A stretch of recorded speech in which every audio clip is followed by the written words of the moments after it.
what I wanted to talk about is the gospel of second chance. Have you ever needed a second chance at something? Probably. Like, I know I have. That maybe something's gone wrong somewhere, and we've just needed a second chance. Now, I'll read out the main scripture first, really well known, from John 21:15. When they had finished eating, Jesus said to Simon Peter, "Simon, son of John, do you love me more than these?" "Yes, Lord," he said. "You know that I love you." Jesus said, "Feed my lambs." Again, Jesus said, "Simon, son of John, do you love me?" He answered, "Yes, Lord, you know that I love you." Jesus said, "Take care of my sheep." The third time he said to him, "Simon, son of John, do you love me?" Peter was hurt because Jesus asked him the third time, "Do you love me?" He said, "Lord, you know all things. You know that I love you." Jesus said, "Feed my sheep. Very truly, I tell you, when you were younger, you dressed yourself and you went where you wanted. But when you are old, you will stretch out your hands and someone else will dress you and lead you where you do not want to go." Jesus said this to indicate the kind of death by which Peter would glorify God. Then he said to him, "Follow me." So who's ever needed a second chance? Most of us. Yeah. See, we've got the context here is that Jesus is post-resurrection. And we know the story that Peter, Simon Peter, he has denied Jesus 3 times previously, hasn't he? Through different situations, he has denied him 3 times. So this, even though it can seem like a bit of a strange interaction, this is Jesus reinstating him. Even if the final outcome was still a little, Jesus was meeting him at his level where he was. So he was reinstating him. Now, Peter didn't just mess up. We know he denied knowing Jesus 3 times. And it was in the hour that Jesus needed him most. This isn't just a simple, "Hey, do you know this person?" Like, "I'm not sure, no, I don't think." You know, if you think a friend or a family member, imagine they are in the hardest part of their life and they need you. And then you deny them. Whatever that looks like. 'Cause I know the context is quite different to what was going on with Jesus. But it would be saying, no, they're nothing to do with me. And he essentially had done this. And historically, some scholars would say that this public denial would have felt worse than a betrayal. Though it would have felt like a betrayal, but it would have been almost next level. Yeah? You know, this would be like this is worse than putting Facebook posts up saying, I just want to release a statement. I do not know this person. It was considered, this was a public denial. So this was a big thing. So Peter has really denied him. But then the story continues, and we know that Jesus, he comes back. But what happens? The first point is that failure isn't final with Jesus. He says, "Simon, son of John, do you love me more than these?" When he's reinstating him, he starts with love. And this is such a simple concept, because we all get this. We can all be sat there thinking, yeah, we know this. We get that. But isn't that just so countercultural to what we see in the world? I mean, you tell me if I'm wrong, but I don't see that. If someone's done something wrong and then we're thinking, how do we fix this? I don't tend to see people the starting point of love.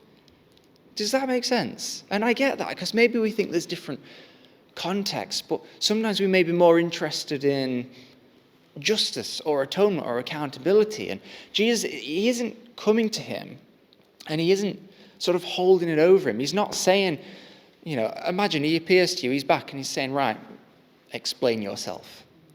Simon Peter, explain yourself, son.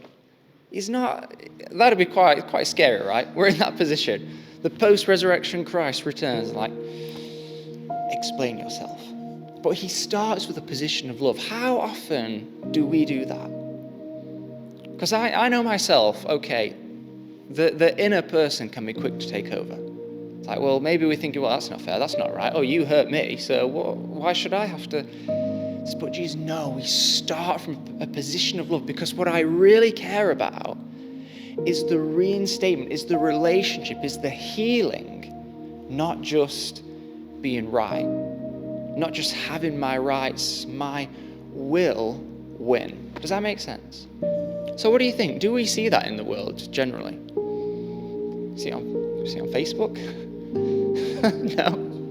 Do you love a good Facebook argument? Do you be honest? Do you read them? You get a bit of a no. I don't go on Facebook anymore. But we don't see it. We don't see it with people, do we? And there's different levels, but I think as Christians we have to take a really serious point that we have to start with love. Because at the end of the day, people mess up. We mess up. Right? So we have to start with love. It is much easier to be thinking, oh, love's great, when we are the one that needs to receive it. But when someone has wronged us, that is when it's so much more difficult to be in that mindset. But this is what Jesus is saying. He starts with love. Restoration begins with relationship, not performance. Now, we have some historical insights, and different scholars like to say different things, argue about the text, so it can get a bit interesting. But some scholars are saying it's interesting that he's still saying Simon Peter, because each name means a different thing, and we know that he is eventually the rock of which he will build his church. And Simon essentially meant reed, so you would just be blowing around in the wind. You don't know if you're coming or going. Basically, whatever influence is stronger in your life, that's kind of where you go. And we can have seasons of that, can't we? What are the dominant influences? If there's a strong influence, do we just go along with it? We go with the flow. We know what the inner conviction might say. We know what the Bible might say, but we just go along with it. We think, well, that's the way it's blowing. I'm just going to go with that. Whereas the idea of Peter, the rock, it's much different. You think of a rock that's just heavy, solid. The wind's blowing, but it doesn't move. It doesn't move. And he says that is the ideal. That's the ideal. But I'll still meet you if it's a bit windy, if it's moving around. So failure isn't final with Jesus. Some historical traditions and scholars, they would say that rabbis restored failed disciples by publicly reaffirming them. So Jesus isn't privately just whispering forgiveness. He's also making a public thing of it. Which again, it's different to our context, because we would probably say, look, we deal with things in private, and there's a time for that as well. But he was also publicly reinstating him. He wanted people to know, we're working through this. This is going to be okay. Is that okay? Are we all awake? Yeah? We don't all need to stand up and start walking around and start saying to each other, failure is not final with Jesus. Point 2, love is measured in the following, in the obedience, the following, not perfection. We say this here a lot. I don't know what that says about us, but there's no perfect people, is there?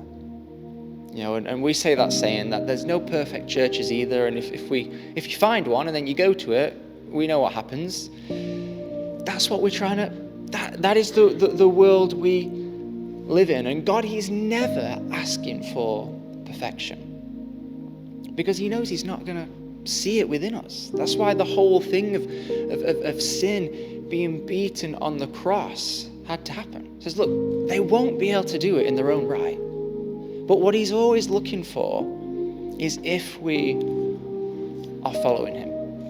And some days we do that better than others. We do. Some days we might have a Simon moment and we deny Him. But other days we can come back to Him. He's looking.